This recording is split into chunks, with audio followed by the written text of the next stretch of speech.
ఎంట్రీస్లో Sreeja 99.999% confirmed లోపలికి వెళ్ళబోతుంది. And male కంటెస్టెంట్స్లో బర్నీ కానీ మనీష్కి కానీ ఛాన్సెస్ ఉన్నాయి. మోస్ట్లీ బర్నీ గారినే పుష్ చేయడానికి మేకర్స్ ట్రై చేస్తున్నారని నాకైతే తెలిసింది. బట్ మనీష్కి కూడా ఈక్వల్ ఛాన్సెస్ ఉన్నాయి. బర్నీ అండ్ మనీష్ మధ్యలో హౌస్లోకి ఎవరు రీఎంట్రీ ఇవ్వబోతున్నారు అన్నది హౌస్లో ఉన్న వాళ్ళ చేతుల్లో ఉంటుంది. హౌస్లో ఉన్న వాళ్ళందరూ ఒకవేళ బర్నీ గారు వస్తే మళ్ళీ తనుజ దివ్యతోనే బాండింగ్ ఏర్పరచుకొని వన్ సైడెడ్గా ఉంటారని మనీష్కి ఓట్స్ వేస్తే మనీష్ ఉండే ఛాన్సెస్ ఉన్నాయి. ఎందుకంటే హైయెస్ట్ నెంబర్ ఆఫ్ ఓట్స్ వస్తాయి కాబట్టి. లేదు బర్నీ గారికి ఎక్కువ ఓట్స్ వస్తే బర్నీ గారు ఉండే ఛాన్సెస్ ఉన్నాయి.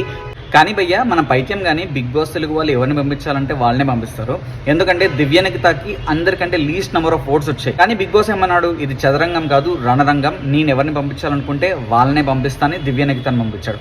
ఇప్పుడు బిగ్ బాస్ మళ్ళీ అదే స్ట్రాటజీ అప్లై చేసి మనీష్కి బర్నీకి మధ్యలో ఒకవేళ బర్నీ గారికి లీస్ట్ నెంబర్ ఆఫ్ ఓట్స్ వచ్చినా ఇది చదరంగం కాదు రణరంగం అని చెప్పేసి మళ్ళీ బర్నీ గారిని లోపలికి పుష్ చేసినా ఆశ్చర్యపోనక్కర్లేదు. It all depends on the makers. వాళ్ళు ఎవరిని పుష్ చేయాలనుకుంటే, వాళ్ళు ఎవరితో కంటెంట్ వస్తుంది అనుకుంటే వాళ్ళనే పుష్ చేస్తారు. ఫీమేల్ కంటెస్టెంట్స్ లో అయితే శ్రీజ 100% రీఎంట్రీ ఇవ్వబోతోంది. అండ్ మేల్ కంటెస్టెంట్స్ లో బర్నీ అండ్ మనీష్ కి ఛాన్సెస్ ఉన్నాయి. ఇంతకీ బర్నీ అండ్ మనీష్ లో ఎవరు రీఎంట్రీ ఇస్తే హౌస్ బాగుంటుందో అండ్ వాళ్ళిద్దరిలో ఎవరు రీఎంట్రీ ఇస్తారో కామెంట్ సెక్షన్ లో మెన్షన్ చేయండి. ఇలాంటి జెన్యూన్ లేటెస్ట్ అప్డేట్స్ కోసం అండ్ హానెస్ట్ రివ్యూస్ కోసం don't forget to like, share and subscribe. Life ఏ జిందగీ.